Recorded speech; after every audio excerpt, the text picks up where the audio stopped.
Non, ce qui est important, c'est de la regarder, la planète. C'est de la regarder bien.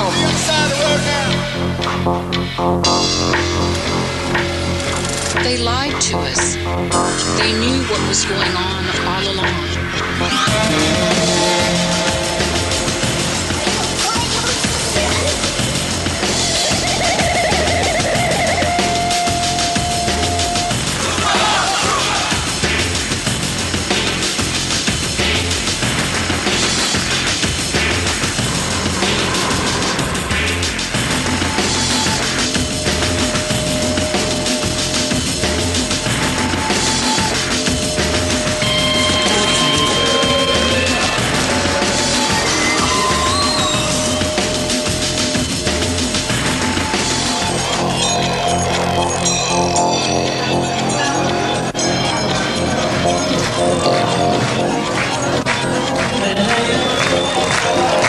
Un studio de télévision plein à craquer dans la banlieue de Tel Aviv. Il est presque 22h. Dans quelques minutes va démarrer en direct le programme événement de la télévision israélienne.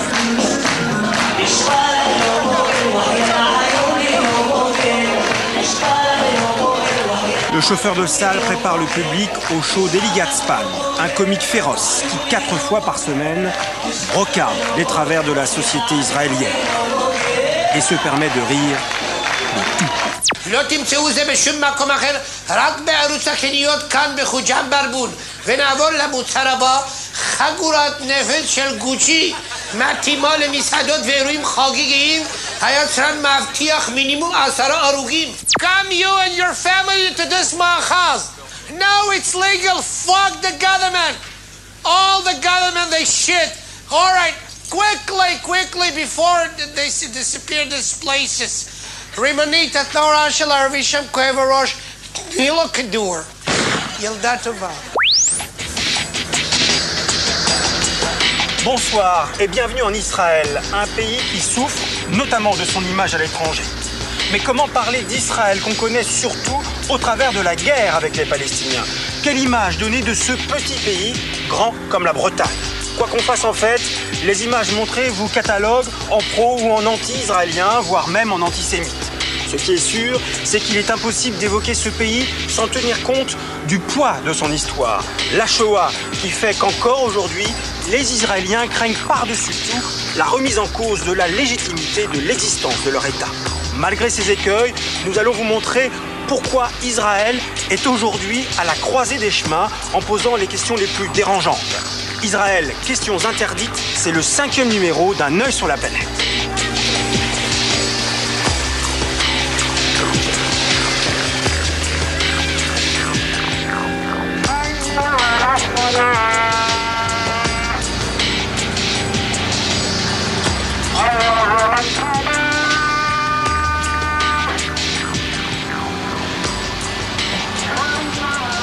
S'il existe bien un mot tabou aujourd'hui en Israël, c'est le mot de mur. Ici, on préfère parler de clôture de sécurité. Alors, c'est vrai dans certains endroits, mais dans ce faubourg de Jérusalem, il s'agit bien d'un mur comme vous pouvez le voir.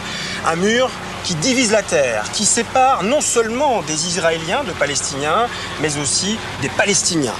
Regardez par exemple ces boutiques.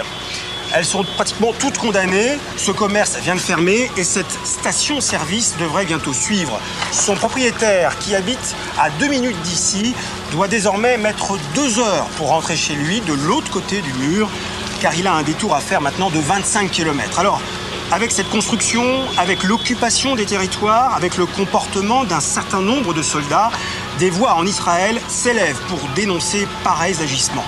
Israël est-il en train de perdre son âme? Un reportage d'Agnès Varagnan.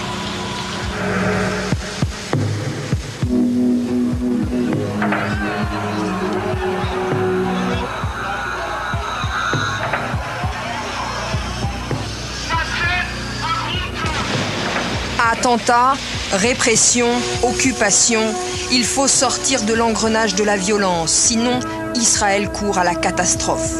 C'est le cri d'alarme de 4 anciens patrons du Shin Bet, le service de sécurité d'Israël. En novembre dernier, ces patriotes appellent à un sursaut du pays. Nous sommes en train de devenir des occupants professionnels. Je crois que j'ai utilisé ce mot. Et je dis ça de manière péjorative. Des occupants professionnels qui veulent gagner avec les poings en utilisant la force.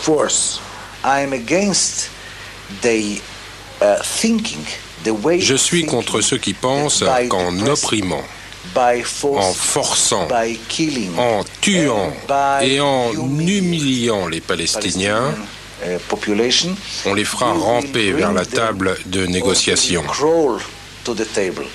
La majorité des Israéliens pensent qu'il n'y a pas d'avenir pour Israël dans la bande de Gaza et en Cisjordanie, et que nous devons céder ces territoires. Comme ça, nous serons débarrassés de la population palestinienne qui y vit. Depuis le début de la seconde intifada, le terrorisme a coûté la vie à près de 900 personnes en Israël. Je condamne les Palestiniens, mais ce n'est pas le problème. Le problème, c'est que doit faire Israël pour son propre avenir. Ce n'est pas de chercher à qui la faute. Les Palestiniens sont mauvais, méchants, meurtriers, tout ce que vous voulez. Je ne les défends pas, bien au contraire.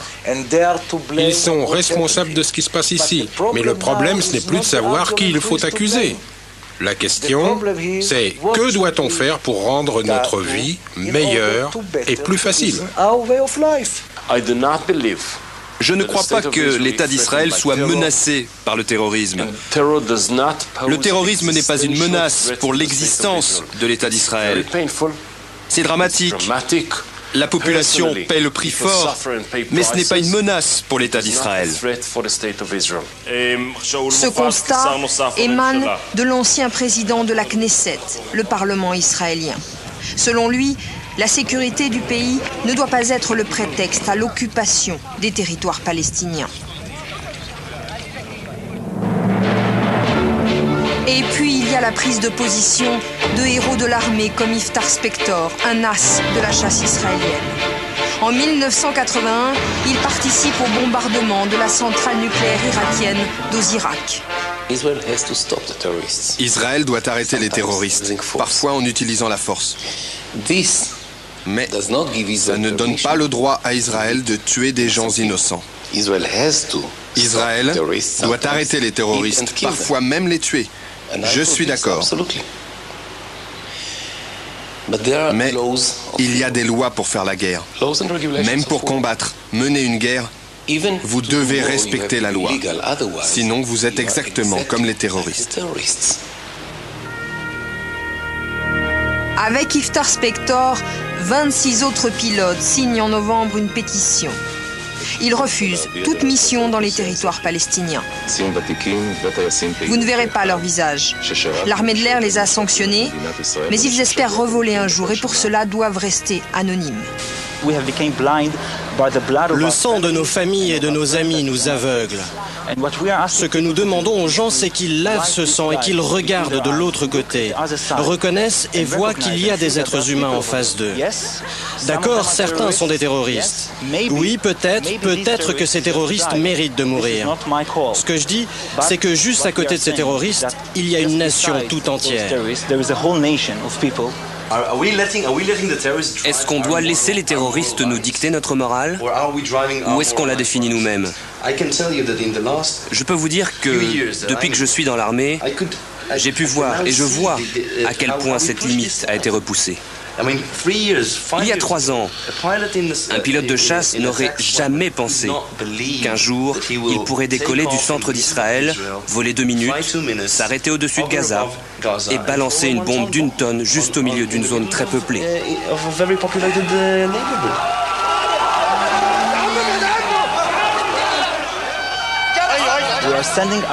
On envoie les meilleurs pour ce qu'on appelle parfois cyniquement une opération chirurgicale. Mais on fait ça à la hache. Et peu importe que tu sois un excellent chirurgien, un bon professionnel avec une conscience, de toute manière, du sang innocent va couler. Je me suis engagé dans les forces de défense israéliennes, pas dans les forces d'occupation israélienne. Et c'est quelque chose de très très clair pour moi. L'occupation qui, selon ces militaires, corrompt la nation israélienne. Pourquoi déshabiller les gens pour savoir s'ils ont une carte d'identité? Pourquoi arrêter une ambulance où se trouve une femme en train d'accoucher? Ceci n'est pas humain. Nous avons le pouvoir d'être polis et on ne s'en sert pas. On se sert de notre pouvoir pour être impoli. Et ça n'a pas de sens pour moi.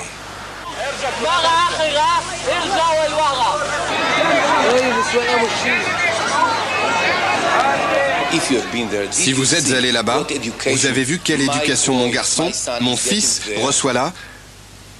Quel genre de violence il ramène à la maison? Comment ça se traduit dans sa conduite, dans ses relations avec sa famille?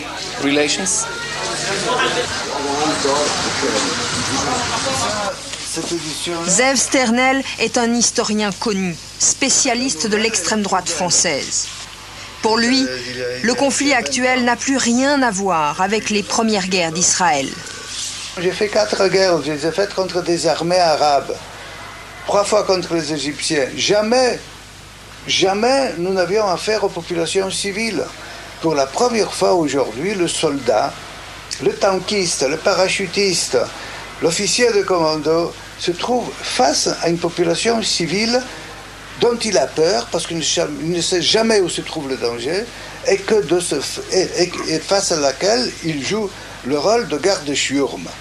Et cela, le sionisme ne l'a jamais voulu. Le sionisme n'a jamais voulu transformer les Arabes palestiniens en habitants d'un grand camp de concentration, parce que c'est ce que la Cisjordanie en fait est devenue.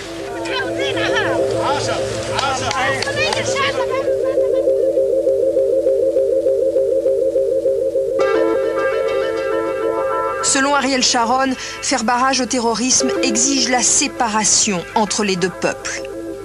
Séparation, c'est un mot. Ça veut dire apartheid en Afrique du Sud. Celui qui parle d'apartheid, c'est Meron Benvenisti, l'ancien maire adjoint de Jérusalem. C'est quoi la séparation? Une séparation dans quelles conditions? Dans des conditions d'égalité? C'est fantastique. Mais si la séparation veut dire que je vais parquer l'autre dans une réserve d'Indiens, avec une clôture autour, alors la séparation, ça signifie la prison. Supposons, on met un mur. Supposons, dans ces perspectives maladives, à mon avis, perverses, de croire que créer un mur entre eux et nous va nous protéger. Mais alors, où on va mettre le 1 million et 100 000 Palestiniens qui font 20% de la population israélienne, qui sont israéliens? On va aussi faire un mur entre eux et nous? Et après, qui c'est qu'on va encore emmurer? Les juifs qui ne sont pas 100% juifs? Les Russes qui ne sont pas tous juifs? Les travailleurs immigrés? Mais c'est une philosophie perverse. La vie n'a plus de sens. De vivre dans un enfermement permanent, c'est ça qu'on appelle la folie. Ces hommes qui se dressent affirment écouter leur conscience. Beaucoup parlent au nom d'un idéal, celui du sionisme, qui voulait, après les pogroms et la Shoah, créer sur cette terre un refuge pour tous les Juifs. Israël devait incarner la lumière des nations. L'État juif se devait d'être le pays de la justice et de la morale.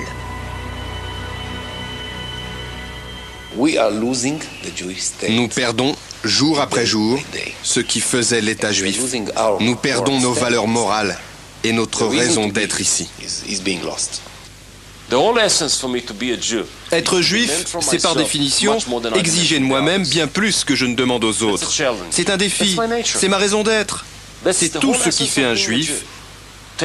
C'est assumer une mission morale, c'est porter un message de paix, c'est accepter d'être meilleur parce que tu es un enfant de Dieu.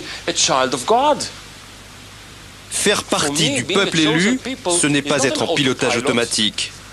Pour moi, être élu signifie que le bon Dieu me rappelle, Abraham, tu as une charge supplémentaire, tu as plus de responsabilités, tu dois en faire plus, et j'en fais plus.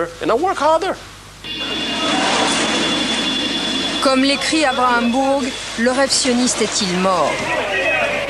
Pour ces hommes, Israël est en train de perdre son âme. Pour eux, les Juifs d'Israël, issus d'un peuple victime, risquent de devenir bourreaux.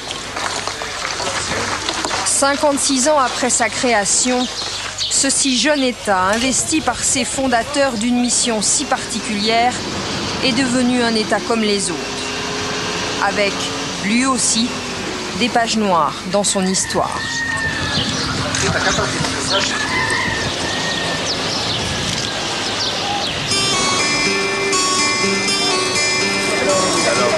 Ces paroles fortes émanent d'une minorité en Israël. Près de 2 Israéliens sur 3 ont réélu Ariel Sharon et soutiennent sa politique de fermeté. Voilà ce qu'on entend au marché de Jérusalem à propos de ces hommes qui osent dénoncer cette politique. Ils ont le droit de parler. On est dans un pays démocratique. Ils ont le droit de tout dire. Mais vous êtes d'accord? Je ne suis pas d'accord. Qu'est-ce que vous pensez des refusniks, ceux qui refusent de faire leur service militaire dans les territoires? Il ne faut pas aller là-bas. D'abord, je pense qu'il faudrait les attraper et ensuite les punir très sévèrement. Les Juifs, ils n'ont jamais perdu la morale parce qu'ils ont la valeur d'avoir un pays. Le monde entier, il a tout, chacun sa maison. Nous, on n'a pas eu une maison. Mais maintenant, on a une maison. Mais y compris en construisant un mur, monsieur? On est obligé de le construire tout le temps. Ils sont en train de nous tuer. Qu'est-ce que vous voulez qu'on fasse d'autre? On ne peut rien faire d'autre. Il y a des gens qui viennent ici se faire exploser et après il n'y a plus personne, plus de clients pendant un mois. Ici, on a construit des cafés, mais ils viennent se faire sauter. Les gens ne sortent plus de chez eux. On appelle ça une muraille de protection. Alors pourquoi vous êtes contre cette muraille de protection? Ça veut dire que vous n'avez pas envie qu'on se protège et que vous êtes satisfait uniquement quand il y a des attentats, quand on... C'est qui vous? Enfin, la France, quoi. Est-ce que vous trouvez que quand on est étranger à Israël, on ne peut pas critiquer Israël? Oui, on a le droit de critiquer. Mais apparemment pas. Mais ça, c'est pas une chose critiquable. On a le droit de se protéger contre les terroristes. Mais couper des familles, comme à Abu Dis, où il y a un mur qui passe au milieu d'un village, par exemple, palestinien, ça vous semble normal? Non, ça passe pas au milieu. Ça passe pas au milieu d'un village. C'est eux qui ont empiété sur nous. C'est tout, mais de toute façon, même là où ils sont, c'est chez nous. Toutes ces réactions peuvent vous paraître excessives, mais elles sont la conséquence directe de la peur des attentats. Et si à Jérusalem les mots sont durs, eh bien à Tel Aviv, où nous nous trouvons, on est dans un monde complètement différent. Tel Aviv l'insouciante, Tel Aviv la dynamique, qui ressemble davantage à Nice ou à Los Angeles qu'à Jérusalem, pourtant distante de 75 km seulement. C'est aussi cette réalité-là qu'Israël aimerait projeter à l'étranger.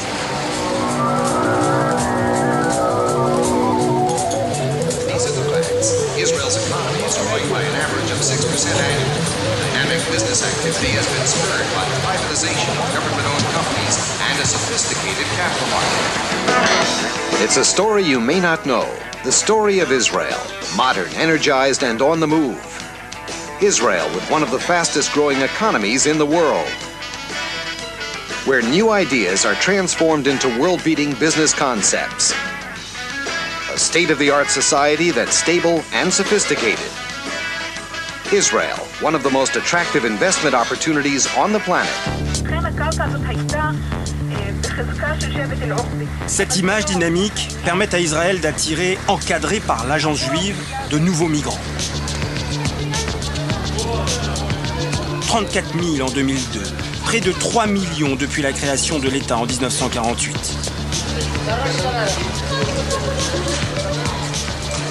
Ce centre accueille par exemple 1200 juifs éthiopiens. La plupart à leur arrivée ne parlent pas un mot d'hébreu.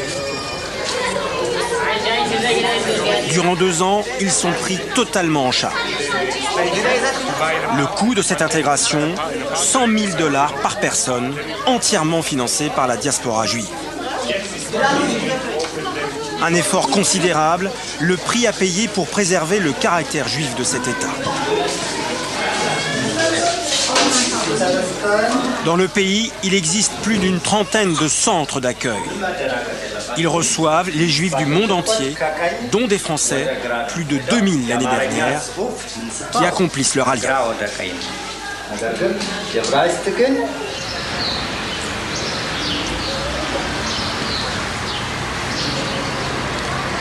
Il y a combien de nationalités ici? Ça dépend des jours, de manière générale jusqu'à 27. 27. Il y a vraiment du monde entier, et ne serait-ce que d'Amérique du Sud, on a vraiment 6-7 pays qui Cuba, arrivent. Cuba, Pérou, Argentine, Uruguay, Mexique. Vraiment, Qu'est-ce que vous leur proposez ici finalement? Alors, on leur donne le cocon les premiers mois. C'est-à-dire qu'ils ont la possibilité d'étudier l'hébreu, ils ont la possibilité que nous les aidions à trouver les écoles et les crèches pour les enfants. Et vous savez pourquoi la plupart viennent ici en fait? C'est pas la plupart, c'est un petit pourcentage des immigrants qui viennent. Pourquoi ils reviennent en Israël? D'abord, qu'est-ce que ça veut dire l'Alia alors? L'Alia, c'est la montée, c'est le Pourquoi retour. la montée? Parce qu'Israël, pour les Juifs, c'est le summum. Donc on a besoin de monter, d'arriver au sommet ici.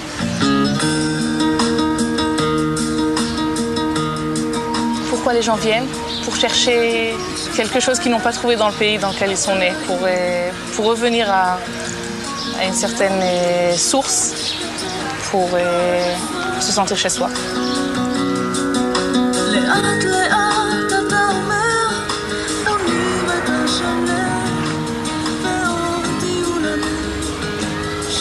Parmi ces nouveaux immigrants, certains vont choisir de s'installer au beau milieu du territoire palestinien, dans une implantation comme celle-ci, qui est gardée jour et nuit, soit pour des raisons économiques, soit le plus souvent par conviction religieuse. Pour ces colons, la Cisjordanie s'appelle en fait la Judée et la Samarie, terre sacrée d'Israël. Alors, pourquoi finalement, malgré des déclarations officielles apaisantes, la colonisation se poursuit-elle? Israël est-il devenu l'otage de ces colons qui ne représentent pourtant que 3% de sa population? La réponse avec cette enquête de Martine Laroche-Joubert et de Gilles Jacquier.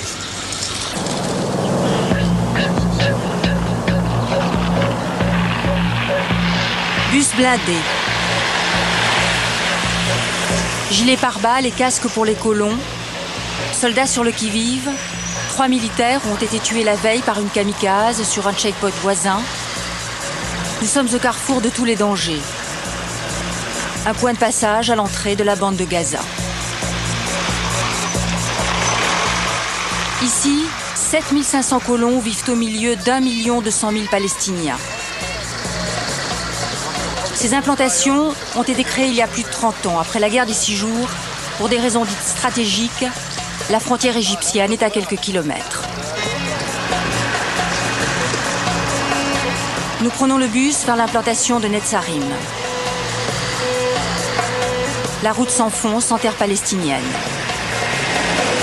Les colons n'aiment guère les médias, mais ils nous ont envoyé pour guide Dina, une jeune fille au visage d'ange. C'est très dur de voyager sur cette route. Presque chaque jour, on cherche à nous tuer, à mettre une bombe dans le bus, à lancer une roquette, à nous tirer dessus. C'est pas facile d'être ici. Un trajet d'une vingtaine de minutes. Nous arrivons à Netzarim, une enclave israélienne de quelques kilomètres carrés. Dès la grille franchie, des tirs. Ce n'est pas habituel. Ça arrive surtout pendant la nuit quand les terroristes essayent d'entrer ici. Mais ce matin, je ne sais pas ce qui arrive. Ça fait peur. Ce climat de guerre, un quotidien avec lequel ils ont appris à vivre. Comme tous les enfants, cela joue sur le chemin de l'école, mais les adultes, eux, marchent armés ou un livre de prière à la main. 60 familles à peine. Leur mission, servir de rempart, selon eux, en cas d'agression contre Israël. Voici ma réponse aux terroristes. Même si vous voulez me faire partir, que je ne sois pas ici, même si vous voulez me tuer, moi je resterai ici et je serai heureuse et je continuerai ma vie ici.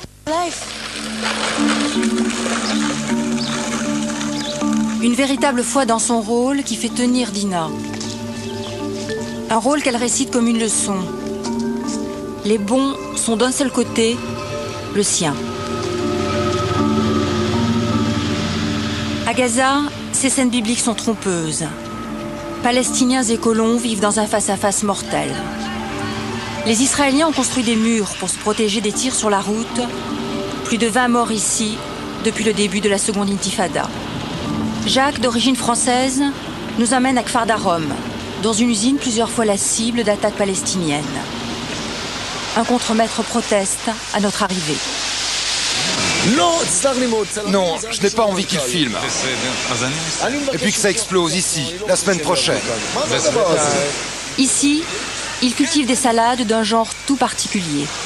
Ces salades n'ont pas d'insectes à l'intérieur et c'est une production surtout pour les religieux qui n'ont pas le droit de manger des légumes avec des insectes. La main-d'œuvre, autrefois des Palestiniens, aujourd'hui des Thaïlandais, question de sécurité. Jacques veille au versement de leur salaire à des milliers de kilomètres d'ici, plus difficile qu'avec les Palestiniens d'à côté. Les Thaïlandais, ça nous revient très très cher et ça ne nous convient pas. On préfère travailler avec les Palestiniens. Un Thaïlandais nous revient 3 fois, 4 fois le prix d'un Palestinien. Mais vous n'avez pas le choix. Et on n'a pas le choix. Jacques, arrivé en Israël il y a 20 ans, a fondé sa famille ici, dans une des colonies de Gush Katif. 7 enfants, une mentalité de pionnier. Il a suivi les incitations du gouvernement de l'époque qui l'a poussé à s'installer dans la bande de Gaza. Alors aujourd'hui, comme hier, il respectera d'éventuelles instructions. S'il y avait un ordre du gouvernement comme quoi vous devriez évacuer, vous partiriez? Absolument. Absolument, tout le peuple. Il y a une certaine limite. C'est pas de nous mettre à la porte du pays d'Israël, mais... Il y en a qui disent qu'ils ne partiraient à aucun prix. Il y a toujours un prix à payer. Il y a toujours un prix à payer, mais le prix, c'est la paix. Partir comme Jacques ou rester comme Dina. Du comportement des colons dépend en partie une solution pacifique au Proche-Orient. À 2 heures de là, la Cisjordanie. De nombreux Israéliens vivent dans ces colonies parce que c'est moins cher, loyers attractifs et avantages sociaux. Certains accepteraient de partir en échange de compensations financières, mais sur 230 000 colons, plus du tiers vit dans de véritables villes autour de Jérusalem, comme ici, Malé Adumim. Des villes que les Israéliens ne considèrent plus comme des colonies, elles sont déjà annexées de fait. L'avenir de la paix se joue ailleurs, là où idéologie et religion se confondent, comme à Hébron avec ses 500 colons. Ils ont quasiment vidé le cœur d'une ville de 120 000 Palestiniens. Vous parlez quelquefois avec des Palestiniens comme eux? Dans le passé, oui. Aujourd'hui, c'est très rare. C'est très difficile, vous savez, quand vous menez une guerre, vous devez être très prudent pour ne pas coopérer avec l'ennemi. L'ennemi, c'est le Palestinien. Alors on promène bébé, M16 en bandoulière. Une image difficile à assumer.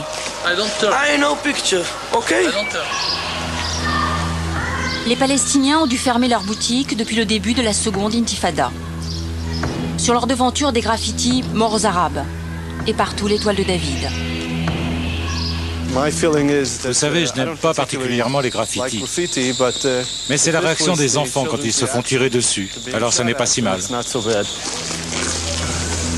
Des colons protégés en permanence par des centaines de soldats. Une présence qui revient chère à Israël, hors dépenses militaires.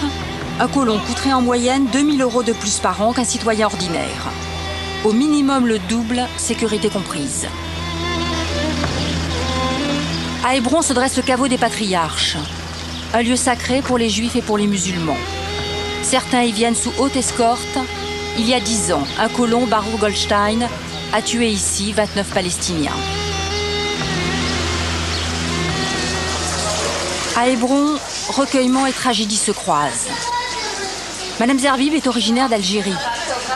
À 19 ans, elle arrive ici, entraînée par sa foi dans le grand Israël décrit dans la Bible. Un choix payé au prix fort. Lorsque notre petite fille Shalevet a été assassinée par des terroristes il y a 2 ans et demi, C'est vrai que c'était très difficile, ça a tout remis en question, mais en fin de compte, c'est un choix qu'on a fait dans notre vie pour Hebron, et c'est pour Eretz Israël. Et on accepte avec amour tout ce que Dieu fait. Une tragédie qui l'a rendue intransigeante. Pour elle, la solution serait d'expulser 2,5 millions de Palestiniens hors de Cisjordanie. Oui, pourquoi pas? Si on peut se permettre de transférer des Juifs, pourquoi pas transférer des Arabes? Je pense qu'il y a suffisamment de place. De toute façon, il y a 127 pays arabes dans le monde, pourquoi pas? S'il y a déjà quelqu'un qui dérange, ce sont les Arabes, ce sont eux qui doivent partir, pas nous. Elle a recueilli sa fille dont le mari est en prison. 17 mois ferme pour transport illégal d'explosifs. Aurital, 24 ans, 4 enfants, vit au milieu de ce que les Israéliens appellent la jeunesse des collines. Difficile de les découvrir, ils se cachent dans des caravanes et des bus délabrés, loin des regards. De jeunes colons, encore plus radicaux que leurs parents. Incontrôlables, ils s'installent où bon leur semble et rejettent toutes les institutions traditionnelles. Certains refusent même de parler aux non-juifs. Je ne veux pas parler à ces journalistes, ça va rendre mon âme impure. Si j'avais la force morale d'affronter leur impureté, je leur dirais dans les yeux. Nous retrouvons ces jeunes face à l'armée pendant la démolition de cette synagogue construite sans permis.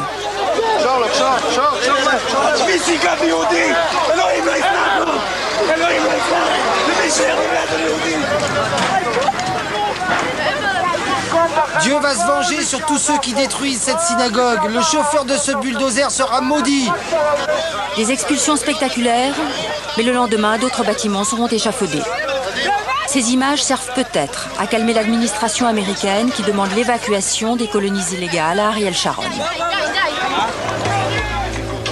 Ariel Sharon le voici en 1981, ministre de l'Agriculture sous le gouvernement Begin. Le planificateur d'une colonisation qui sert, selon lui, à protéger l'État d'Israël. Ici, en Samarie, nous concentrerons nos efforts sur ces implantations. Depuis 30 ans, tous les gouvernements, de droite comme de gauche, ont créé des colonies, malgré les résolutions des Nations Unies, malgré les accords d'Oslo. 5 janvier 2004, Ariel Sharon devant le congrès de son parti, le Likoud. Lorsqu'il y aura un accord permanent, nous allons devoir renoncer à une partie des implantations juives. C'est le tollé. Alors Ariel Sharon joue-t-il un double jeu? Ou a-t-il changé de cap? En tout cas, quelques jours plus tard, à Tel Aviv, 100 000 colons manifestent contre ces velléités de démantèlement. Ce que Ariel Sharon appelle des concessions douloureuses. Dans la foule, un colon d'origine française, David. Ça me réjouit parce que si on regarde un petit peu la moyenne d'âge, on voit qu'on a affaire à des très jeunes. C'est la future génération, ça c'est le futur Israël. Et je crois que quand on a affaire à une jeunesse comme ça, eh ben on aura beaucoup de mal à penser un jour à déplacer, à démanteler tous ces jeunes qui sont venus par idéalisme. À la tribune, 4 ministres du gouvernement Sharon. Plus nous accepterons de concessions, plus nous nous affaiblirons. Et on nous accusera toujours d'empêcher la paix. Prends exemple sur ces braves colons, Ariel Sharon. La terreur ne passera pas. La terreur ne nous vaincra pas.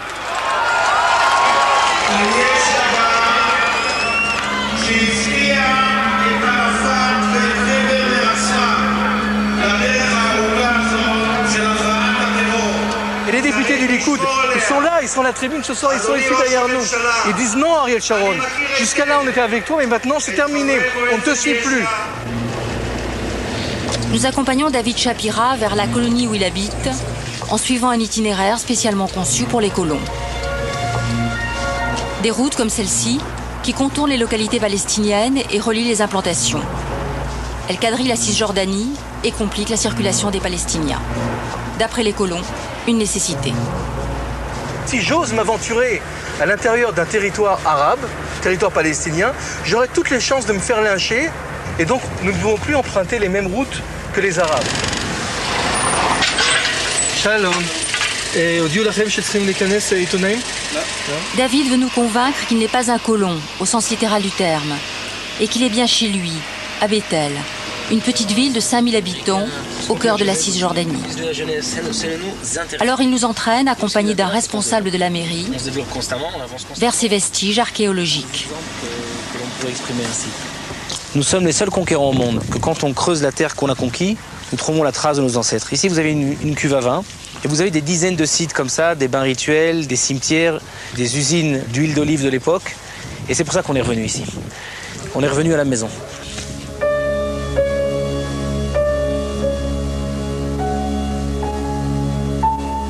Le nom de Bethel est inscrit selon eux dans la Bible. Alors qu'importent les lois des hommes. Même l'air inspire la sainteté ici. L'air, simplement, le sol, tout. Nos ancêtres ont vécu ici, je vois pas pourquoi. C'est bien avant que les Arabes soient là. Palestiniens, etc., peu importe comment on peut les appeler. Si pour des raisons de paix, on vous demande de partir? Ça, c'est sûr que si le gouvernement demande de partir, on partira, tant pis. Mais ce sera pour revenir encore plus, avec plus de force un peu plus tard. Une conviction imperméable à toute contradiction. David diffuse cette bonne parole sur Internet. Quant à l'avenir politique des Palestiniens, il se montre très réservé. Je vois quelque chose qui ressemblerait à un État, ce que j'appellerais État minus, c'est-à-dire un genre de fédération autonome qui pourrait s'autogérer dans les affaires civiles. Pour cet État minus, pas d'armée, un territoire morcelé et des pouvoirs limités. Les Palestiniens peuvent-ils l'accepter? Adversaire des colons, Dror Etkes, chef d'équipe de l'observatoire de l'organisation israélienne La Paix Maintenant. Chaque semaine, il prend l'avion et surveille les avancées de la colonisation. Nous sommes maintenant à Tel Aviv et puis nous allons voler autour d'Hébron. Vous voyez toutes ces colonies.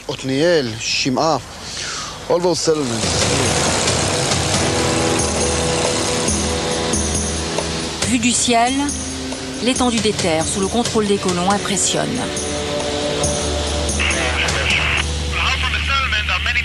Il y a de nombreuses routes qui partent des colonies. Et c'est un moyen qu'ont trouvé les colons pour agrandir la surface de ces colonies. Vous voyez, elles ne sont pas très étendues. Mais avec ces routes, les colons contrôlent une zone 3-4 fois plus grande. La mission de Dror, traquer les avant-postes, une centaine, qui pourraient être la base de nouvelles colonies. Vous voyez là à droite ces containers blancs? Vous voyez là, à côté de la route? C'est une manière évidente d'agrandir les colonies. Je vais aller au ministère de la Défense avec la photo et je vais leur dire, espèce d'enfoiré, regardez ce que vous laissez faire. Vous voyez là cet avant-poste? Le gouvernement a annoncé qu'ils allaient le démanteler la semaine dernière. Depuis, rien n'est arrivé. Migron, l'avant-poste le plus important en Cisjordanie. Un avant-poste s'installe comme ça. On pose des antennes téléphones au sommet d'une colline, un gardien s'installe, puis sa famille, des proches. C'est illégal, mais en quelques semaines, une petite colonie voit le jour. Pour la protéger des chiens d'attaque. Ils sont, paraît-il, très efficaces. Mais cet avant-poste est-il vraiment illégal? En tout cas, ce sont des employés des services publics qui viennent poser l'électricité.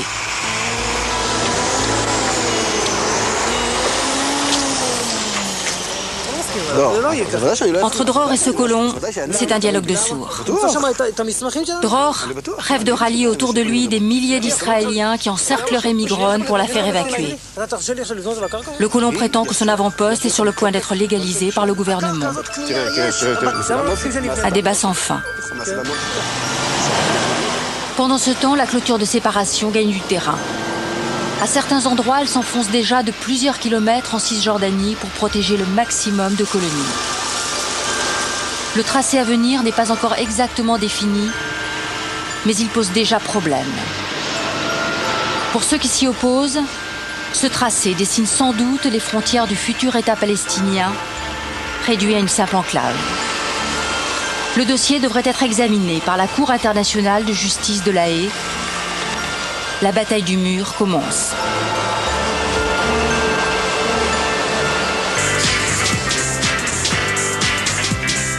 Le sort des implantations est un enjeu crucial en Israël. Coup de bluff ou pas, Ariel Sharon a déclaré qu'à terme, selon lui, il n'y aurait plus d'implantation juive à Gaza, aux grandes dames des colons. Emmanuel Navon est membre du Likoud, le parti d'Ariel Sharon.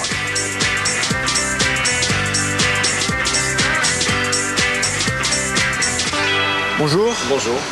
Alors, quelle solution pour ces colons? Est-ce qu'Israël n'est pas quelque part l'otage aujourd'hui de cette population qui est très minoritaire quand même? D'abord, je crois que le problème, le terme lui-même de colon est, je dirais, insultant. Puisque dire qu'un juif qui habite dans sa patrie historique est un colon est une aberration historique.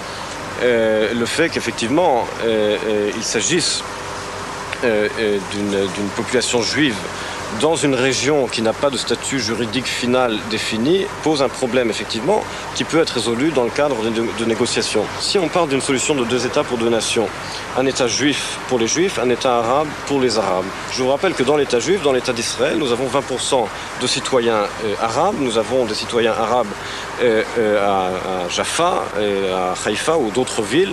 Alors pourquoi, dans le cadre d'une solution de 2 États pour 2 nations, n'aurait-il pas d'habitants juifs dans l'État arabe? La solution de 2 États pour 2 nations n'implique pas forcément l'absence d'une minorité. La question, elle est simple. Où va Israël?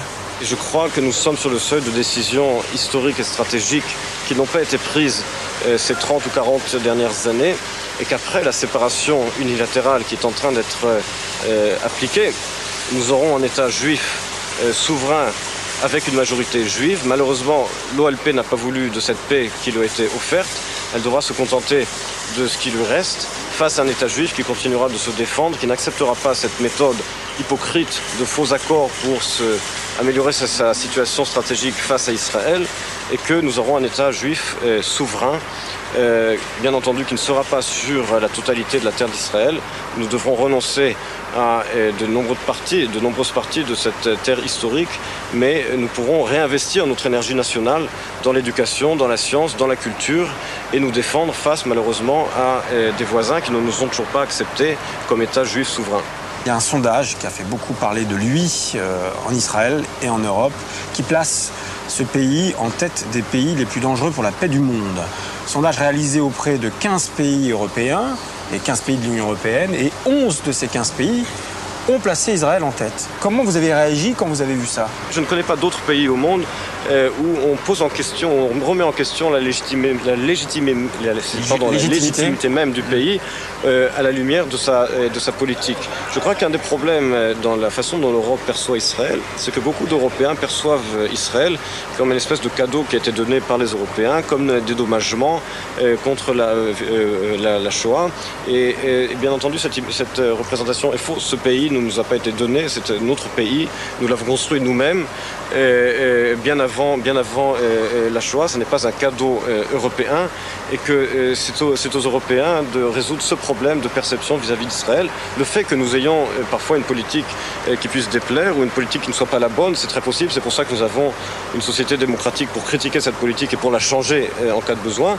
Mais encore une fois, si cette critique c'est vis-à-vis du droit d'Israël à se défendre et à déterminer sa frontière de façon unilatérale, si cela ne plaît pas aux Européens, tant pis.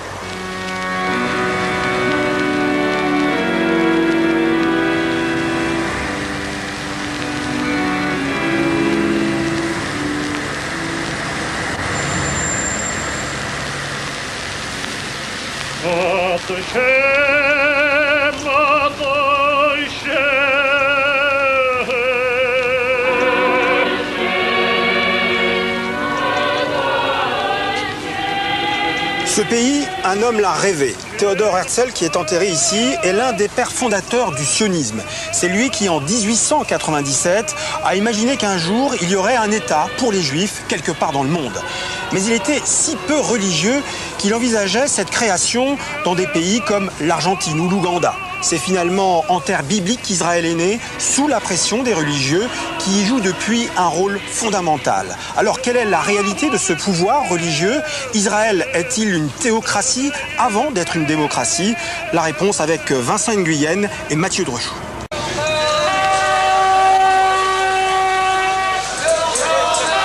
Au marché de Jérusalem, chaque vendredi, c'est la même histoire. Venant d'un autre âge, quand arrive le soir, ils sortent de nulle part. Ici, on les appelle les Haredim, les craignants Dieu. Ils sont pressés, et à coups de corne, ils pressent les autres. Dans quelques minutes, ce sera Shabbat, jour du repos. Vendre et acheter sera interdit. Conduire un véhicule, manipuler quoi que ce soit d'électrique, interdit. Dieu en a voulu ainsi. Tant que les commerçants n'auront pas éteint les lumières et fermé boutique, la toque de fourrure leur sifflera dans les oreilles. Dans ce marché, comme dans tout le pays, les juifs ultra-religieux sont minoritaires. Les marchands se moquent un peu d'eux, mais au bout du compte, ils obtempèrent. Pur folklore ou vrai symbole?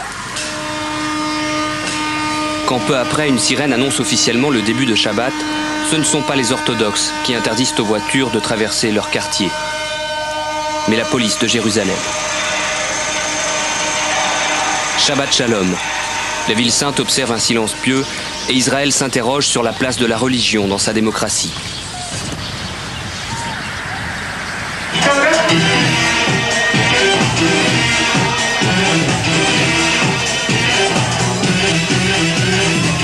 Le soir même, dans le quartier branché de Tel Aviv. Ordinateur, téléphone portable et musique, un soir de Shabbat c'est péché. Et alors?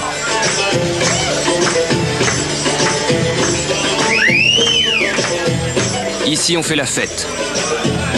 Et on consomme autant d'alcool que d'électricité.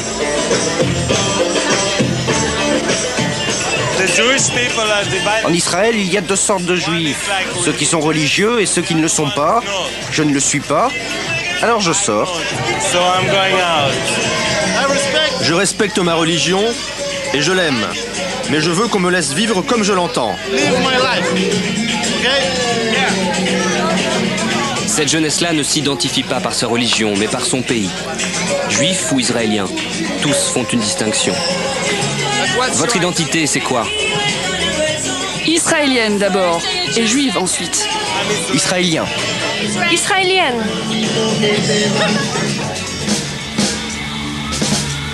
Israël, État juif ou État des Juifs?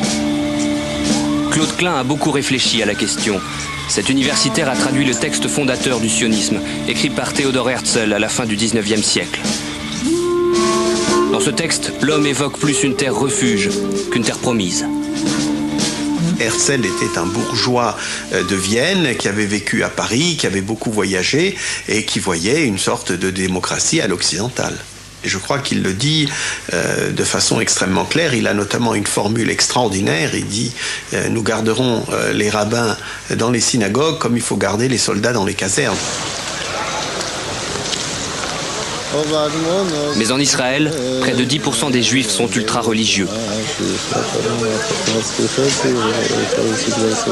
Comme Shlomo, qui de ce monde va nous entrouvrir la porte.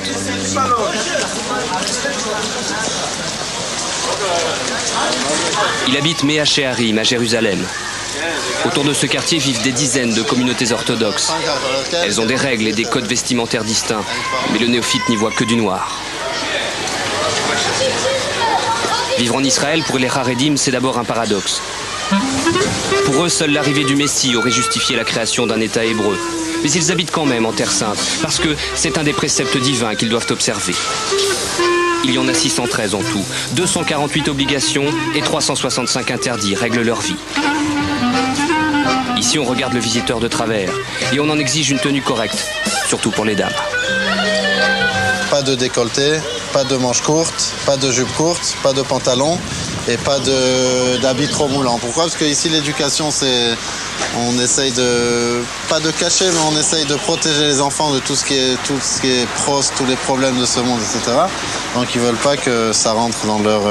comme ils disent, c'est notre quartier et c'est notre mode de vie, il faut pas déranger. Les hommes en noir n'aiment pas être filmés. Ils n'aiment pas la télé, d'ailleurs ils ne l'ont pas. Trop moderne et décadente. L'affichage reste pour eux le meilleur moyen d'information. Le cinéma est muré depuis longtemps. Les Haredim vivent en autarcie culturelle. Ils ont même leur propre ligne de bus. Les femmes à l'arrière et les hommes devant.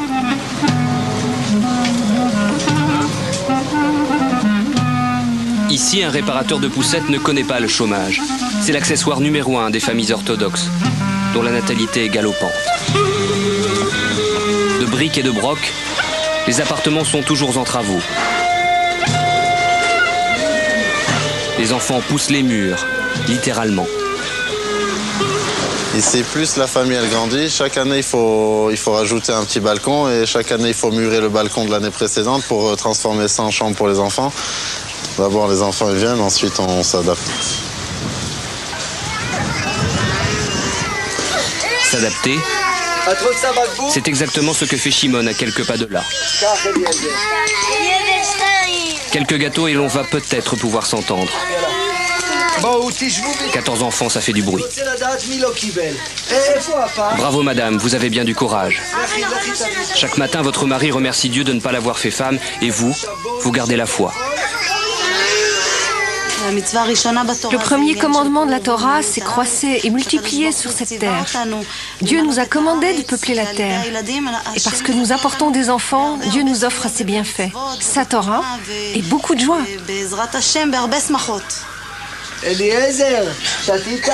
Eliezer est le petit dernier et il le restera. Le rabbin, unique décideur en matière de contraception, a autorisé ses parents à souffler un peu. On a voulu depuis longtemps arrêter, mais bon, Baruch Hashem, ils sont là et on les fait grandir, on est content avec eux et c'est toute notre joie, c'est toute notre vie. Ici, l'idéal féminin est d'élever une famille nombreuse et celui de l'orthodoxe mâle, d'étudier la religion. Les fils de Shimon se pencheront sur la Torah et le Talmud toute leur vie, comme papa. Ils passeront des heures dans les yeshivas, ces écoles talmudiques. Là-bas, en se balançant pour se concentrer, on apprend. Et on échange ses interprétations. Exemple. Si Dieu interdit à un juif de porter une lame à son visage, peut-il quand même utiliser un rasoir électrique? Oui, répond Shlomo. Non, répond Shimon. Ces écoles sont subventionnées par l'État et les étudiants exemptés d'armée. Cet avantage date de la création d'Israël. Ben Gourion, le premier dirigeant du pays, avait alors établi un pacte avec les religieux qu'on appelle le statu quo. Pour que les hommes en noir laissent se construire un État dont ils ne voulaient pas, Ben Gourion a fait des concessions. Israël, par exemple, n'aura pas de constitution, à la demande des religieux pour qui seule la Torah fait loi, même s'ils n'ont pas manqué plus tard de s'engager en politique. Au début, ils étaient peu nombreux à la Knesset, et leur présence était plutôt symbolique. Mais par la suite, quand le paysage politique s'est vraiment dessiné avec une droite et une gauche, les partis religieux ont grandi et ont augmenté leur pouvoir en s'imposant comme la seule force capable de faire pencher la balance d'un côté ou de l'autre. Voilà pourquoi un parti ultra-religieux comme le Chasse fut de presque toutes les coalitions jusqu'à l'année dernière. Voilà pourquoi les étudiants orthodoxes ne font toujours pas le service militaire, même si de 400 du temps de Ben Gourion, ils sont maintenant 60 000. Faire l'armée en Israël, ça veut dire donner au minimum 2 ans de sa vie pour les filles, 3 ans pour les garçons, risquer sa peau pour son pays. Et les laïcs là-dessus ont un profond sentiment d'injustice.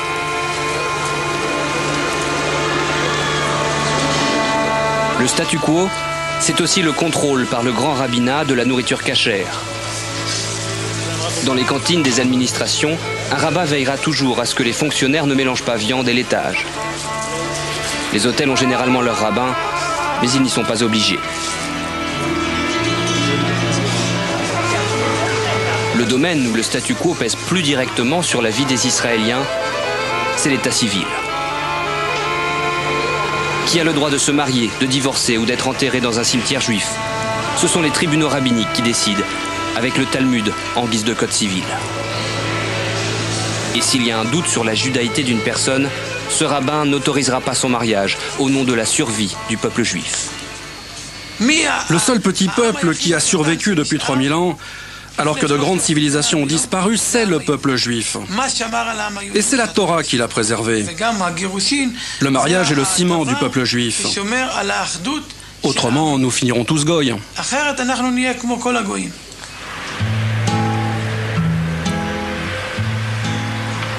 Certains sont interdits de mariage parce qu'ils ne sont pas assez juifs, d'autres parce qu'ils le sont trop. C'est le cas d'Alon Cohen et sa compagne Sima. Cohen était il y a 3000 ans le gardien du temple de Jérusalem et les religieux ont vis-à-vis de sa descendance certaines exigences, comme par exemple ne pas épouser une femme veuve ou divorcée. Sima est divorcée, mais Alon Cohen est fou d'elle et s'est mis en tête de l'épouser. Face au refus du rabbin, le couple a envisagé toutes les solutions. Je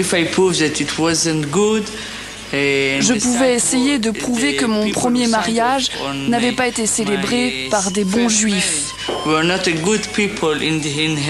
Aux yeux des religieux, je n'aurais donc jamais été vraiment mariée et donc pas divorcée. Mais ce n'était pas le cas. Alors, on m'a dit, peut-être que tu peux prouver que ta mère a été violée. Et que donc, ton vrai père n'est peut-être pas un Cohen. J'ai dit, mais vous êtes fous? Mon père est mon père et ma mère est ma mère. Mauvaise idée. D'autant qu'une autre loi juive interdit aux enfants adultérins de se marier pendant 10 générations. Alors Alon et Sima se sont passés du rabbin. Ils ont fait une belle fête entre amis. Et ils se sont mariés quand même. Enfin, pas tout à fait. Comme le mariage civil n'existe pas, ils ont signé ensemble un contrat devant une avocate.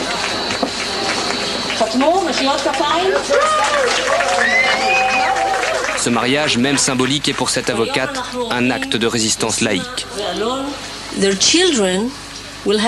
Les enfants Cohen auront les mêmes difficultés. Donc on ne résout pas le problème. Et tant que l'État d'Israël n'aura pas adopté le principe du mariage civil, le nombre de problèmes de ce genre va s'accroître. Et à la fin, je pense que le système ne conviendra qu'à une petite minorité. Irit Rosenblum a commencé il y a 2 ans en mariant un couple d'immigrés russes dont les rabbins ne voulaient pas reconnaître la judaïté. Son organisation, Nouvelle Famille, a célébré l'année dernière le vrai faux mariage de 400 couples en Israël. Et ça ne plaît pas à tout le monde. J'ai beaucoup de pression, mais pas trop agressive. Les religieux attaquent plutôt en justice. Ils enquêtent et essayent de chercher la petite bête dans nos affaires. Mais jusqu'à présent, ça va. On survit. On continue le combat encore et encore. Et je crois qu'on va gagner. Parce que chaque année, nous avons de plus en plus de gens qui s'adressent à nous. De plus en plus de couples choisissent aussi de prendre le large. Grâce à des agences spécialisées, ils vont se marier civilement à Chypre, puis régularisent leur union à leur retour. Fuir son pays pour échapper au rabbin, malaise. Que veut dire statu quo dans une société moderne en pleine évolution? Sa population change. 1 million d'immigrants russes moins pratiquants viennent d'arriver. Des restaurants ouvrent pendant Shabbat. Et l'on trouve même des charcuteries pour vendre du porc, le moins cachère des aliments.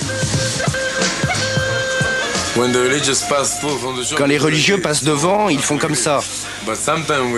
Des fois, ça les rend dingues. Alors ils mettent de la colle dans la serrure. Ils veulent qu'on ferme. On a l'habitude de se chamailler avec eux, mais ça va. Lui ne se chamaille pas avec les orthodoxes, il les combat. Tommy Lapide, l'ultralibéral, est devenu le porte-parole de la bourgeoisie laïque. Avec son parti, le Chinouille, il voulait l'année dernière remplacer les religieux dans l'échiquier politique. Il a réussi. À l'annonce du résultat des élections, il annonce sans complexe « Nous allons changer le visage de la société israélienne ».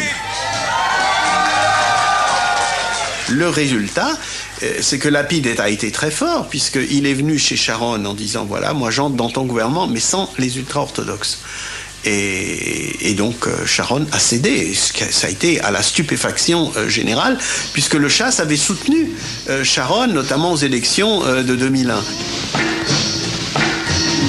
Le Chasse, parti ultra-orthodoxe, est donc écarté. Lapide devient ministre de la Justice et son ami Avraham Porras prend le ministère de l'Intérieur, jusqu'alors bastion des religieux. Le programme est libéral et sans concession avec les hommes en noir. Nous devrions mettre ces gens au travail.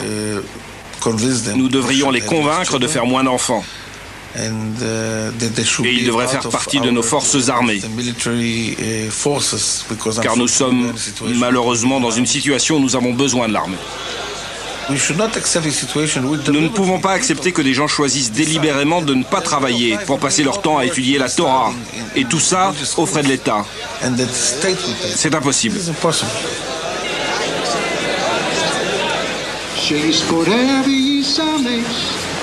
Dans les rues piétonnes de Jérusalem, des religieux font la manche et confirment. Les temps sont durs. Les subventions aux études sont réduites, les allocations familiales aussi. Pour l'homme aux 14 enfants, les allocations, c'était le principal revenu. De 2200 €, elles ont fondu à 1200. Fini le temps où Shimon passait des journées entières à lire le Talmud entre deux barbes amies. Maintenant, je viens la matinée et je travaille une demi-journée aussi. Je fais un peu de transport d'enfants au Talmud Torah où mes enfants se trouvent. Ça me permet de joindre les bouts avec 14 enfants, les Aïnara. Il faut tenir le coup. Les hommes en noir, pour l'instant, font confiance à leur système de solidarité bien rodé. Chez nous, disent-ils, on ne peut pas mourir de faim. Ils font le dos rond en attendant que l'orage passe, car il passera, c'est sûr. La presse orthodoxe en est persuadée. Le gouvernement ne pourra pas s'attaquer longtemps aux acquis des religieux. Ben-Gurion a tout fait pour qu'il y ait un statu quo qui soit instauré. Aujourd'hui, on le remet en question et l'argument que nous opposons à cela avec beaucoup de force, c'est que c'est une inconscience totale. Ça amènerait à une catastrophe rapide entre nous et vraiment la dissolution d'un État. La minorité orthodoxe a déjà montré qu'elle peut se mobiliser. En 99, pour manifester contre une Cour suprême jugée trop laïque, une marée noire avait submergé Jérusalem. Mais au fond, religieux et laïcs le savent. Entre leurs deux communautés, le divorce total est impossible. Question d'identité. Le seul ciment qu'il y ait dans cet État juif, c'est finalement ce qui se passe dans sa culture et dans son identité profonde. S'il n'y a plus de culture, s'il n'y a plus d'identité profonde, il n'y a pas de raison même d'être ici, il ne faut pas se faire d'illusions. Donc, tout ce qu'on peut espérer de la démocratie israélienne, c'est qu'elle tende vers un peu plus de laïcité, dans la société comme en politique. Mais en aucun cas, on ne peut envisager que l'État hébreu devienne un jour aussi laïque que la France ou les États-Unis.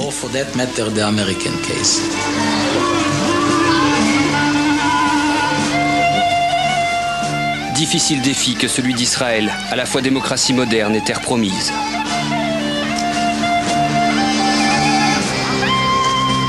Les deux traits qui, sur le drapeau israélien, encadrent l'étoile de David, sont les rayures d'un châle de prière.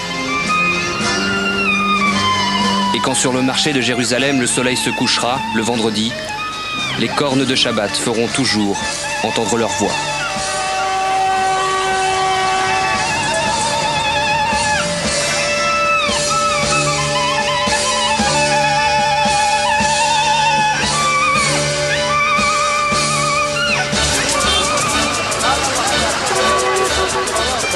מתקיים היום מסחר לרגל חג מקומי. להלן שער החליפין של הדולר מול המטבעות העיקריים כפי שהם נקבעים במסחר בדקות אלו. ין יפני 107 ין דולר. Le sort des colons comme le poids du religieux sont autant de facteurs de crispation, voire même de blocage de la société israélienne. Mais en élisant 2 fois Ariel Sharon, les Israéliens ont choisi, une majorité d'entre eux pensent que pour vivre en sécurité, il faut se séparer des Palestiniens, quitte à accepter des situations d'exception. Nous sommes au barrage de Kalandia, près de Ramallah. Voici les femmes israéliennes de l'association Marsom Watch. Elles ne sont pas bien nombreuses, un peu plus de 200 dans le pays. Elles se relaient pour essayer d'empêcher les débordements de l'armée face aux Palestiniens. Ce jour-là, comme très régulièrement, des incidents éclatent. De jeunes Palestiniens se sont approchés d'un peu trop près de la clôture de sécurité. Un véhicule militaire s'approche. Des soldats se déploient. Et très vite, sans sommation, vont ouvrir le feu.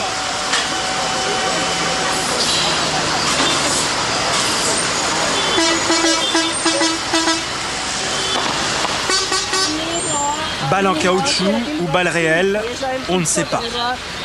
Mais cela provoque la colère d'Yvonne Mansbach, qui appelle immédiatement l'état-major pour décrire la situation.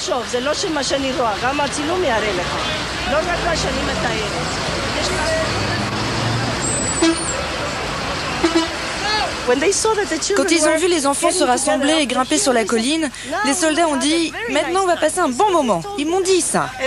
Et ensuite, ils ont couru jusqu'à la clôture, ils sont postés là et ont tiré directement sur les gamins. 3 gamins sont morts comme ça, à cet endroit. J'ai appelé le porte-parole de l'armée, je lui ai raconté ce qui se passait. Il m'a dit « Est-ce que les gamins s'en sont pris à la clôture ?» J'ai répondu « Un coup de pied dans la clôture, est-ce que ça justifie qu'on leur tire dessus ?» Il a dit non, je veux savoir ce que vous avez vu. S'ils ont tapé dans la clôture. Mais c'est quoi votre sentiment? Je suis très en colère. Très en colère qu'ils agissent comme ça. Bien sûr, c'est une situation impossible pour les Israéliens. C'est terrible. L'occupation, la façon dont on domine le moindre aspect de la vie de ces gens, c'est vraiment dur pour moi de voir ça. Et ça me déprime vraiment. D'abord, on détruit leur vie et notre société n'en souffre pas, comme une société fasciste.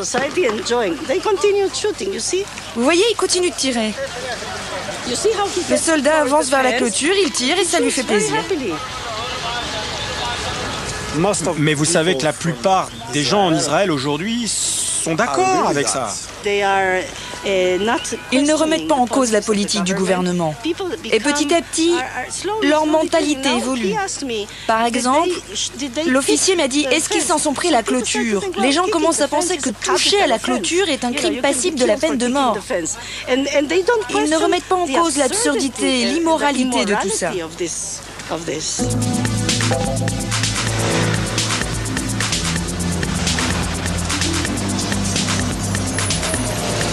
Une liberté de parole, une révolte qui ne trouve que peu d'écho dans l'Israël d'aujourd'hui. Cet incident est tellement commun qu'il ne fera pas l'objet d'une ligne dans la presse israélienne. Nous sommes dans les locaux d'Haaretz, l'un des grands quotidiens du pays, qui relate sans complaisance le conflit avec les Palestiniens et ses conséquences. Plus de 3 ans d'intifada qui pèsent moralement sur la société israélienne, mais aussi économiquement.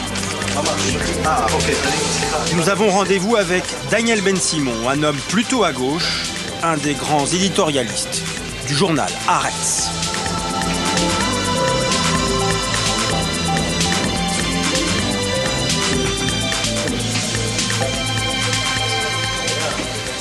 Daniel Ben-Simon, bonjour. Bonjour Thierry. Alors Israël traverse une crise économique sans précédent. Pour quelles raisons et quelle est la nature de cette crise finalement ? C'est la guerre avec les Palestiniens qui a cassé l'économie israélienne, qui était une des plus belles économies, une économie qui prospérait. Pendant les années 90, je crois qu'on appartenait au premier monde. Et aujourd'hui, on appartient peut-être au deuxième et on risque de tomber au troisième. Alors, la population, elle est quand même pas pauvre. elle apparaît pas pauvre quand on se promène dans les rues de Jérusalem ou dans les rues de Tel Aviv. Mais je dirais qu'il y a plus de pauvres aujourd'hui qu'il y avait il y a 10 ans. C'est-à-dire qu'aujourd'hui, le seuil de pauvreté est beaucoup plus grand. Et on est aujourd'hui 7 millions d'Israéliens. Je dirais que la moitié de la population est au-dessous du seuil de pauvreté. La moitié? La moitié, c'est pas une pauvreté absolue, c'est une pauvreté, je dirais, les gens ont à manger, mais ils sont moins à l'aise, ils ne peuvent pas se permettre de vivre comme il faut. Je dirais qu'on est pauvre, relativement parlant, en face de la France ou les États-Unis, c'est ça. Mais on n'est pas pauvre comme l'Inde ou le Pakistan ou l'Afghanistan. Alors en même temps, Israël a une armée surpuissante, investit beaucoup dans le budget de la défense. Ça veut bien dire qu'il y a de l'argent. Il y a de l'argent, mais malheureusement, le problème d'Israël, ou peut-être la tragédie de ce pays, c'est qu'elle n'a pas un jour de repos. Ce pays n'a pas un jour de repos parce qu'il est constamment sécuritaire. On a un Premier ministre qui passe 24 heures par jour sécuritaire. On a un gouvernement sécuritaire. On a un programme de vie sécuritaire. Ça se traduit comment? Ça se traduit parce que l'argent va vers la sécurité. Les meilleurs gens, les meilleurs cerveaux vont vers la sécurité. Je dirais on travaille pour l'armée aujourd'hui. À quelle hauteur, finalement, les dépenses publiques vont vers la défense plutôt que vers le social, par exemple? Écoutez, je peux dire que les Israéliens ont perdu 30% de leur niveau de vie économique en 3 ans. C'est terrible. 30% en 3 ans parce que l'armée absorbe de l'argent. Le besoin sécuritaire, le besoin de maintenir la Cisjordanie, de maintenir l'intifada palestinienne, c'est des centaines de milliers de gens qui travaillent jour par jour. Afin de maintenir ça, ça coûte des milliards de dollars. Ces milliards viennent des gens comme moi, comme les gens qui travaillent ici. 2 fois, on nous a coupé le salaire ici, afin de maintenir l'effort militaire. C'est pas seulement nous, c'est tous les Israéliens. Combien de temps cela peut-il encore durer? Tenir comme ça? Je crois que les Israéliens, malgré la réussite dans toutes ces guerres, sont dans un état de lassitude. Et je crois qu'il y a un cri général d'essayer l'option de la paix. Est-ce qu'on peut vivre naturellement ici ou pas? Si on arrive à la conclusion qu'on est une caserne militaire et qu'on doit vivre comme des militaires, je crois qu'on a perdu le sionisme. On a perdu l'âme de cet État. Et c'est pour ça que je pense qu'il faut, malgré ce qui s'est passé, malgré 55 ans un bain de sang entre nous les Arabes, il faut essayer de tourner la page autrement. En se séparant donc?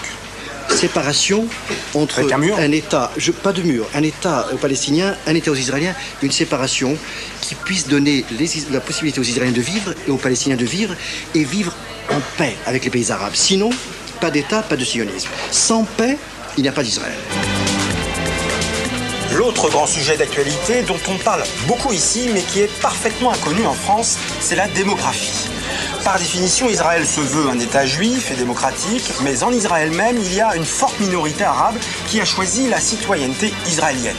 Ces Arabes israéliens représentent près de 20% de la population et leur poids démographique va en augmentant.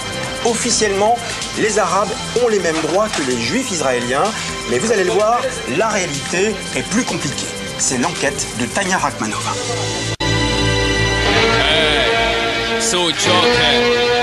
Il s'appelle Adel, Faour, Jamal, Fadi, Doua, Tamer.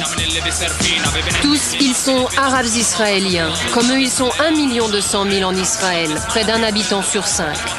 Selon la déclaration d'indépendance, ils ont les mêmes droits que les habitants juifs, ils votent. Aujourd'hui, parmi 124 députés de la Knesset, 11 sont arabes. Et pourtant, ces arabes ne se sentent pas considérés comme des citoyens à part entière. Dans cet État, du Premier ministre au dernier employé du service public, chacun considère l'État comme un État juif, un État pour les Juifs. Les Arabes ne sont que tolérés ici. Pour moi, cette attitude est déjà discriminatoire. La discrimination est-elle réelle? Comment se traduit-elle dans la vie quotidienne? Nous sommes allés à la rencontre de ces Israéliens que nous connaissons si peu, les citoyens arabes de ce pays.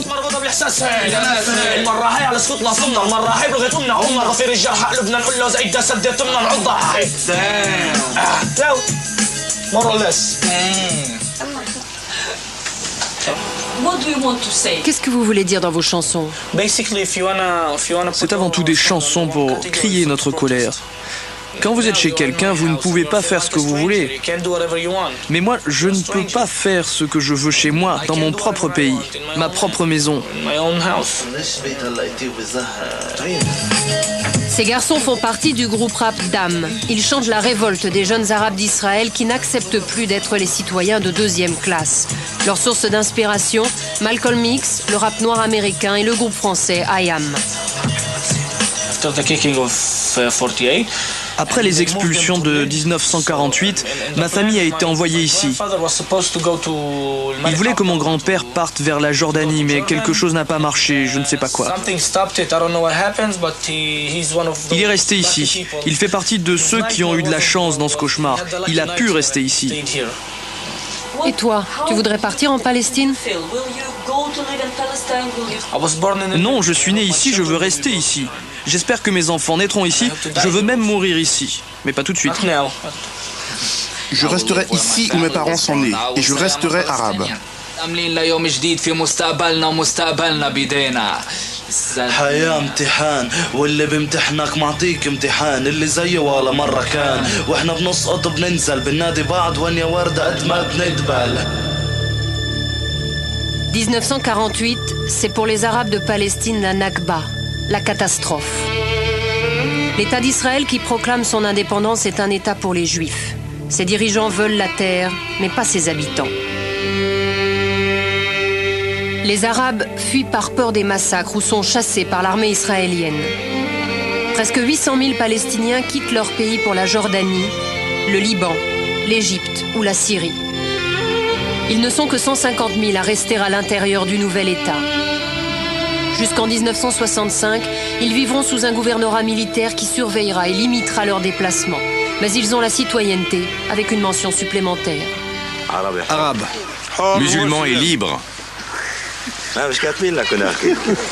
Ce vieillard habite Araba Naïm, un village qui ne figure sur aucune carte officielle car il n'est pas reconnu par l'État d'Israël. En 1965, ces Arabes ont vu l'armée confisquer leur village pour en faire un champ de tir. Ces paysans ont refusé d'abandonner la terre de leurs ancêtres. Ils ont monté ces baraquements à côté du nouveau terrain militaire. Ils y sont toujours. 700 habitants de ce village, tous citoyens d'Israël, vivent ici sans route, sans électricité et sans eau courante. Nous avions beaucoup de terres, mais ils ont tout confisqué. Il nous reste encore un tout petit terrain, mais nous ne pouvons pas construire parce qu'il faut un permis. Ça fait 55 ans qu'on le demande, ce permis. Ils nous disent que nous devons attendre. Alors on attend, toujours.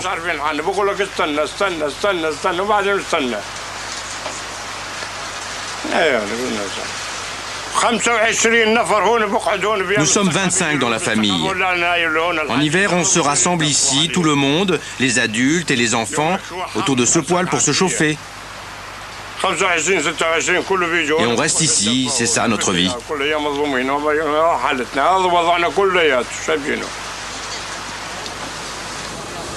En Israël, aucun village juif ne connaît de telles conditions de vie. Coincé entre les terres d'un kibboutz et un champ de tir de l'armée israélienne, le village Arab al-Naïm peut être rasé par la police à tout moment. Salut, comment ça va? Ça va. Rien ne change, on résiste. Mohamed préside l'association des villages non reconnus d'Israël. Ici, son association a organisé la construction de cette route pour accéder au village.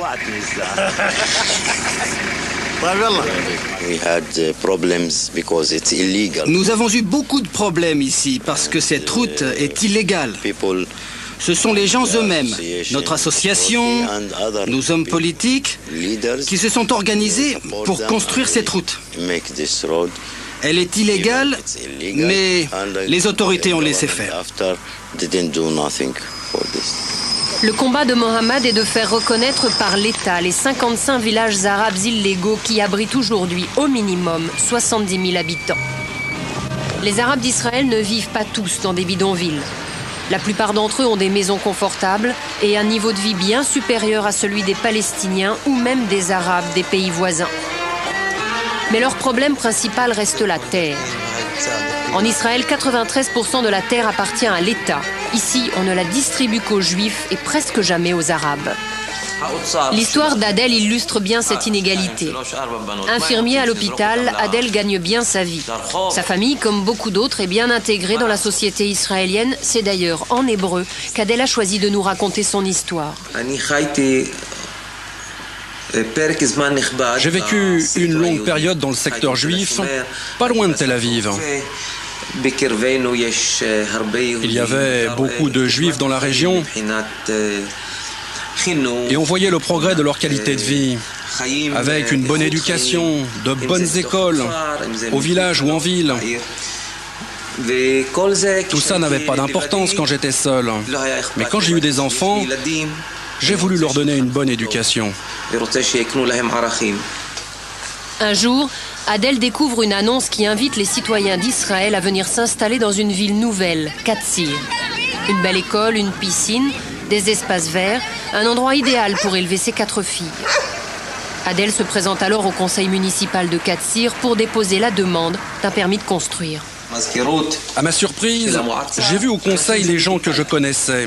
Je les avais soignés, je les côtoyais. Ils m'ont dit « Comment vas-tu ? C'est sympa de venir nous voir. Tu veux un café ?» Je leur ai dit « Je ne suis pas venu pour boire un café. Je suis venu parce que je veux habiter ici. » Ça a fait l'effet d'une bombe. Ils se sont concertés entre eux et ils m'ont dit « Tu es sympa, on t'aime bien, on ne veut pas t'embêter, mais tu perds ton temps ici. On va appeler un chat. Ici, on n'accepte pas les Arabes. » Adel refuse de se résigner. Il est le premier Arabe à avoir osé porter plainte pour discrimination raciale. 7 années de bataille juridique. En 2002, la Haute Cour israélienne rend son verdict. Adel Kaadan, citoyen d'Israël, peut acheter une concession à Katsir. 2 ans plus tard, Adel n'a toujours pas de permis de construire.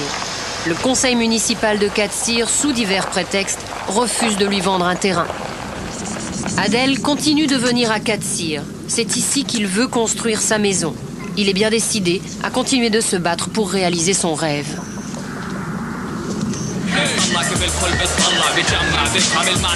En Israël, la discrimination entre les Juifs et les Arabes ne concerne pas uniquement le droit à la terre. Le devoir sacré d'un citoyen de ce pays est de défendre sa patrie. Comme ici à Tel Aviv, on voit des soldats partout. Le service militaire est obligatoire pour les Juifs, garçons et filles, mais pas pour les Arabes. L'armée forge des amitiés à vie, elle ouvre aussi le droit aux prêts immobiliers très avantageux, aux bourses d'études. C'est aussi un critère de sélection pour l'accès au travail.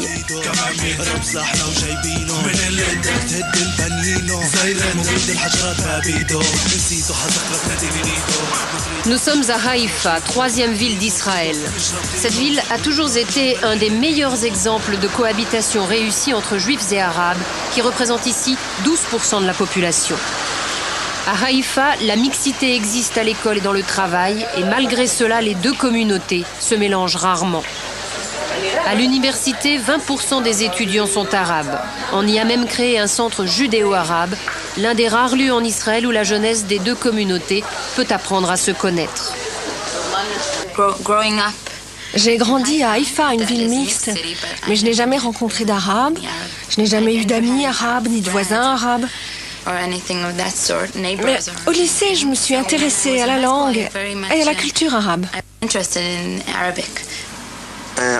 Moi, je pense que nous, les Arabes, nous connaissons mieux les Juifs qu'ils ne nous connaissent. Avec le déclenchement de la 2e intifada en octobre 2000, tout bascule. Les jeunes Arabes israéliens sortent dans la rue pour manifester leur soutien aux Palestiniens des territoires. La police tire sur les manifestants. En une semaine d'affrontement, 13 Arabes israéliens sont tués. Un choc pour tout le pays. Je me rappelle très bien de ces événements en octobre 2000. J'ai été blessé. Je suis resté une nuit à l'hôpital après que la police m'ait passé à tabac. Sans crier gare, la police nationale, notre police, a tiré sur nous, des citoyens de leur propre pays. Maintenant, la vraie question est de savoir si la partie juive de ce pays peut accepter de vivre avec nous et de changer des choses. y compris le drapeau ou même la définition de l'État comme un État des Juifs. Changer le drapeau? Pourquoi?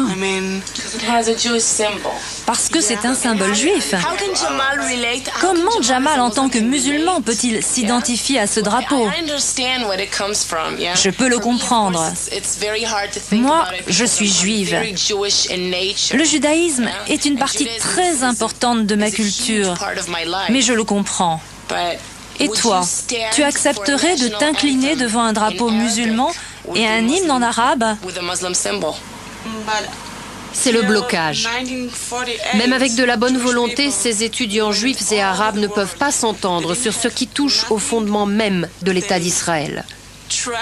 Comment concilier la définition d'un État juif et démocratique avec l'émergence d'une communauté arabe toujours plus importante?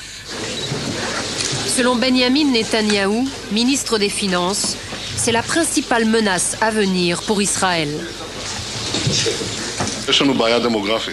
Nous avons un problème démographique. C'est vrai, nous avons un problème démographique.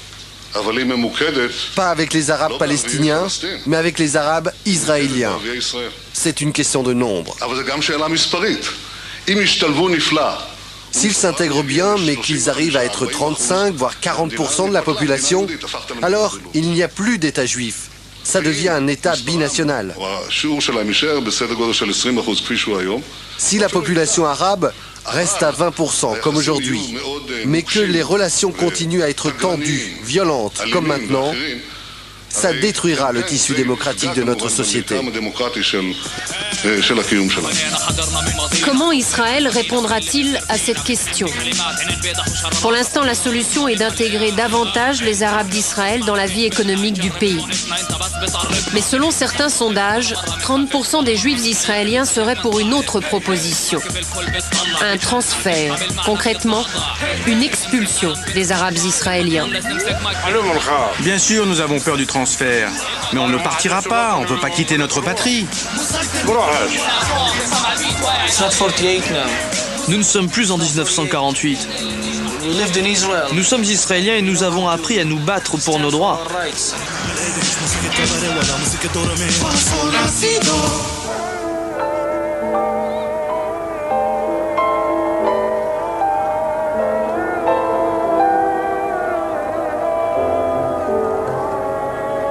L'idée de l'expulsion des Arabes israéliens paraît pour la majorité du pays irréalisable. L'autre scénario évoqué par les plus hautes autorités israéliennes prévoit l'échange de territoire. Échanger, c'est-à-dire céder les villages arabes israéliens au futur État palestinien, alors que des colonies juives en Cisjordanie seraient rattachées à Israël. Une séparation pure et simple. Être humain, c'est le langage, c'est le rapport au langage. Israël a transmis aujourd'hui à la Cour internationale de justice de la Haye un dossier contestant sa compétence pour statuer sur la légalité de ce qu'il appelle... Pour conclure cette émission, nous avons rendu visite à Théo Klein. Cet avocat de 83 ans, l'ancien président du CRIF, et il possède la double nationalité, française et israélienne. Théo Klein est un sage, un humaniste, une conscience. Il est l'auteur du Manifeste d'un Juif libre.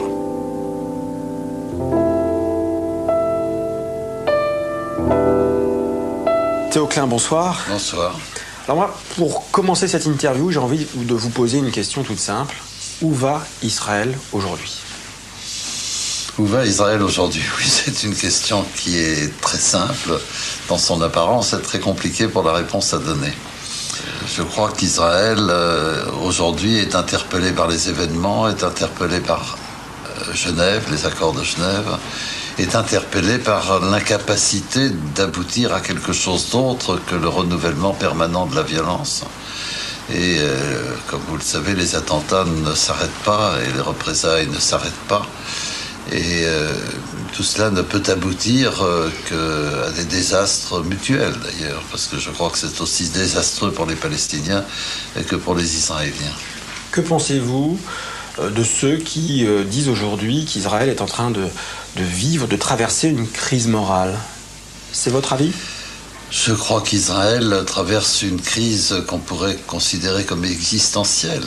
C'est-à-dire qu'Israël est à la recherche de sa propre définition. Vous voyez bien que le problème des frontières, c'est le problème de la définition d'Israël.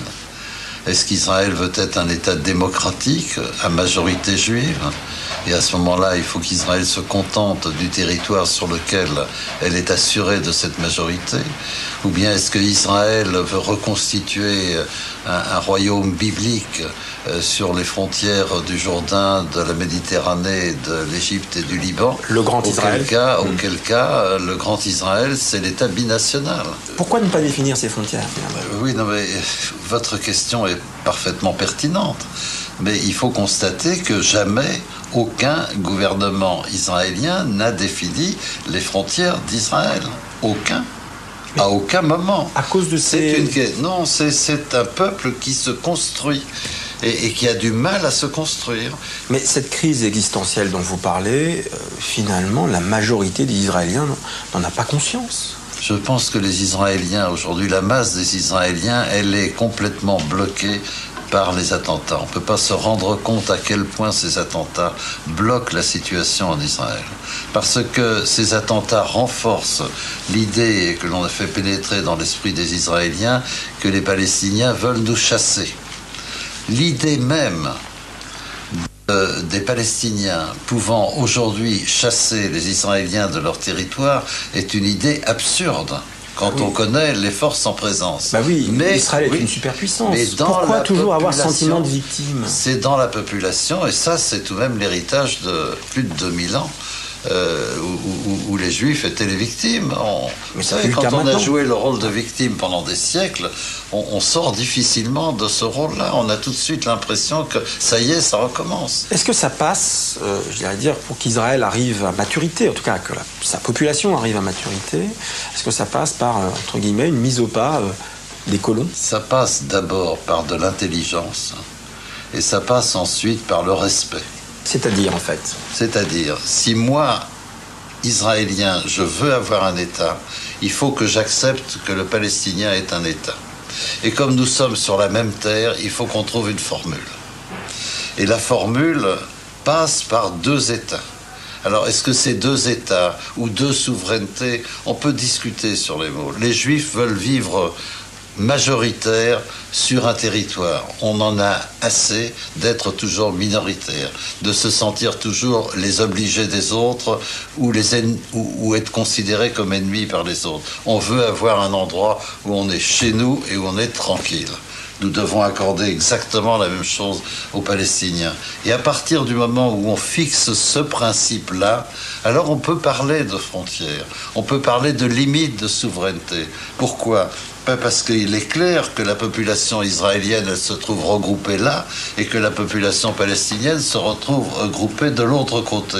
Et donc, si on admet le principe du respect des deux et de la souveraineté des deux, le tracé de la frontière, il se fait presque spontanément. Je crois qu'il faut essayer d'avoir des idées simples, mais des idées claires et des idées équilibrées.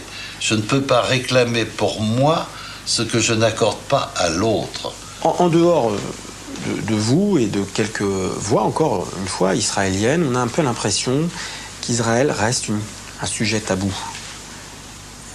Est-ce que, en tant qu'observateur, vous n'avez pas ce sentiment-là, finalement? C'est-à-dire qu'on ne se comporte pas vis-à-vis d'Israël comme on se comporterait vis-à-vis d'autres États. Eh bien, écoutez, je suis de ceux qui le regrettent. Moi, je pense qu'on a le droit de critiquer tous ceux qui sont critiquables. Et il faut essayer de critiquer les gens à bon escient, avec des raisons sérieuses. Mais il n'y a pas de tabou qui doivent exister. Et le tabou qui existe est une réaction de quelqu'un qui, peut-être, ne se sent pas tout à fait à l'aise avec lui-même sur ce sujet. Et il y a quelque chose d'anormal dans le fait de se dire je ne peux pas dire à ce monsieur quelque chose que je lui dirais s'il n'était pas juif et que je ne vais pas lui dire parce qu'il est juif. C'est un début de discrimination. Je ne vois pas l'utilité de cette chose-là et je la regrette. Mais en même temps, je pense que de notre côté, quand nous sommes critiqués, il ne faut pas non plus que nous réagissions tout de suite en disant « nous ne sommes critiqués que parce que nous sommes juifs ». Je peux être critiqué pour beaucoup de choses, que je sois juif ou pas. Il faut mettre les événements là où ils sont et les analyser pour ce qu'ils sont. Et ne pas mélanger tout et ne pas créer justement, recréer cette atmosphère extraordinairement dangereuse où vous n'avez pas le courage de me dire en face ce que vous pensez parce que vous avez peur d'être traité d'antisémite et où moi je vais réagir fortement à votre égard parce qu'au fond la raison pour laquelle vous êtes furieux, je ne veux pas en discuter parce que moi-même je ne sais pas si ma position est juste, alors je vous renvoie dans la figure que vous êtes antisémite. Non, ça c'est quelque chose, c'est un jeu trop dangereux.